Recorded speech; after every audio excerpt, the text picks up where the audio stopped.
Hello mon petit doudou. Ce coup-ci, laisse-moi te montrer la voix de Docteur Toilette, à ne pas confondre avec Professeur Chiotte ou même Mister Caca. Quoi qu'il en soit, si tu veux un toucher rectal, c'est maintenant ou jamais. Ouh.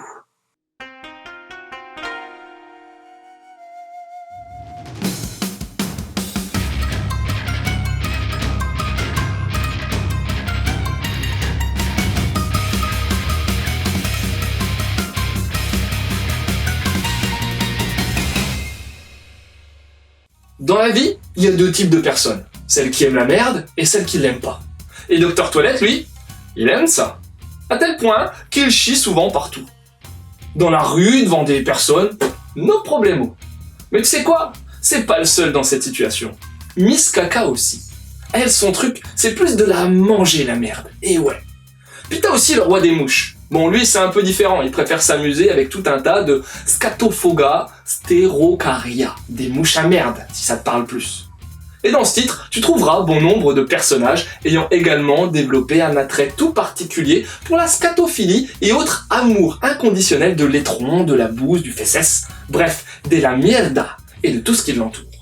Toilette, thé, rectum, j'en passe et des meilleurs.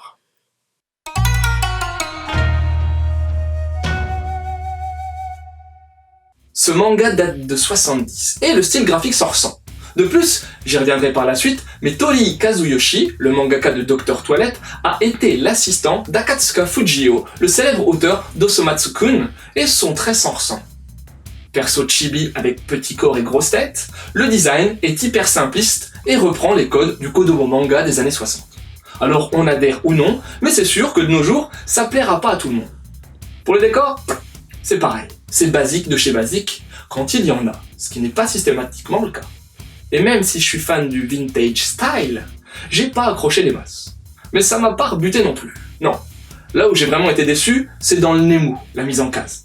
Bon, je m'attendais pas non plus à un truc de dingue, mais j'ai quand même trouvé ça un poil léger.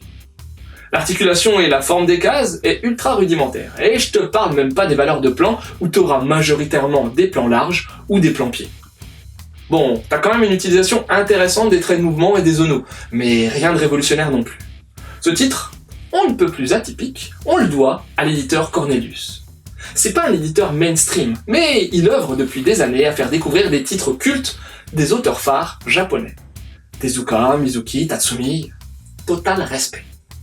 Comme à son habitude, l'éditeur nous offre un ouvrage solide, en grand format, avec jaquette non amovible.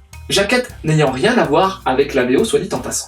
Je sais pas trop comment se passera l'édition de Docteur Toilette en France, car au Japon, il y a eu 30 tomes. Wait and see.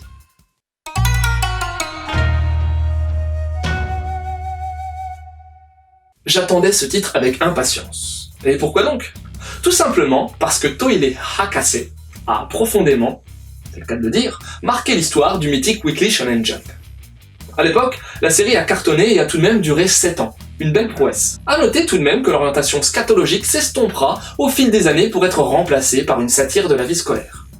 Et en ce qui concerne Torii Kazuyoshi, il a démarré dans l'animation. C'est d'ailleurs au studio dans lequel il travaille qu'il a fait la connaissance d'Akatsuka Fujio, qui l'assistera par la suite. Il créera ensuite Toire Hakase, qui cartonnera, mais qui déclinera en 1977, laissant Torii délaissé par le Jump.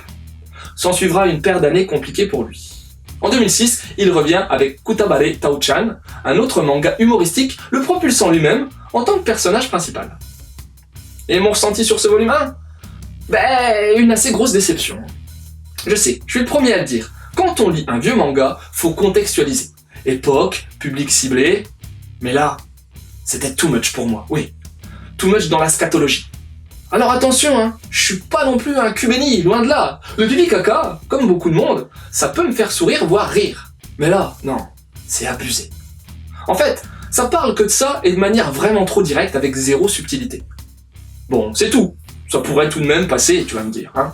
Mais le développement narratif vole sous le niveau de la mer. Attends, les mecs, ils passent leur temps à parler de merde, à penser merde, à manger merde même. Alors oui, je sais qu'aujourd'hui on est hyper branché sur la tolérance de tous les comportements déviants, mais... manger de la merde quoi. Allô? Et le pire, c'est que je suis tellement con que j'ai cherché sur le net pour voir si des gars faisaient vraiment ça. Après, narrativement parlant, comme il n'y a pas réellement d'intrigue poussée, ouais, je sais, j'ai dit poussée, difficile d'avancer dans le manga correctement. En fait, ça m'a souvent fait ça, mais j'avais hâte que le chapitre se termine pour en découvrir un nouveau, mais à peine ce dernier commençait, j'en avais déjà ras le cul et je voulais voir le suivant. Pour l'instant, les persos ont pas de densité et l'humour a clairement pas marché sur moi. Tu sens? Oui, tu sens bien que c'est très ancré dans le Japon de l'époque. T'as des références culturelles et aussi pas mal de jeux de mots qui ont du mal à accrocher le lecteur. Bref, j'ai pas été emballé. Mais bon, il y a un truc qui m'a fait délirer tout de même. Dans un chapitre, Tolly évoque la problématique de l'hygiène rectale et met en place une espèce de toilette qui te nettoie le cul. Ouais, exactement comme les washlettes que l'on trouve au Japon. Sauf qu'il a mis ça en place 10 ans avant leur création. En tout cas, ce volume 1 m'a pas du tout accroché. Beaucoup trop rade et pâquerette, j'ai eu du mal à accéder à ce titre, ayant pourtant marqué l'histoire du Weekly Shonen Jump.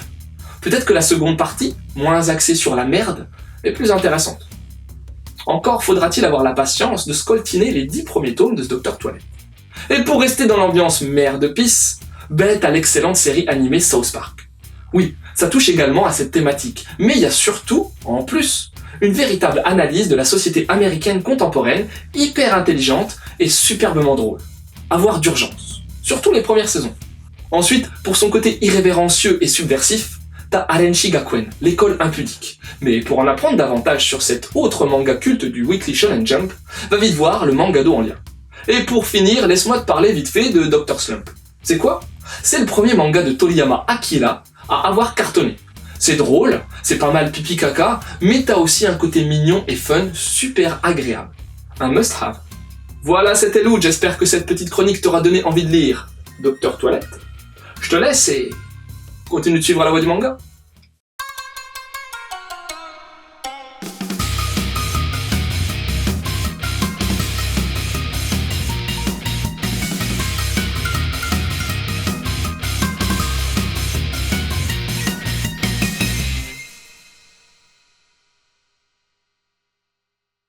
Eh, d'Ivoire, tu t'es déjà chié dessus, toi? Allez, vas-y, tu peux me le dire. Moi, une fois, un jour, En fait, on a coupé la caméra, là.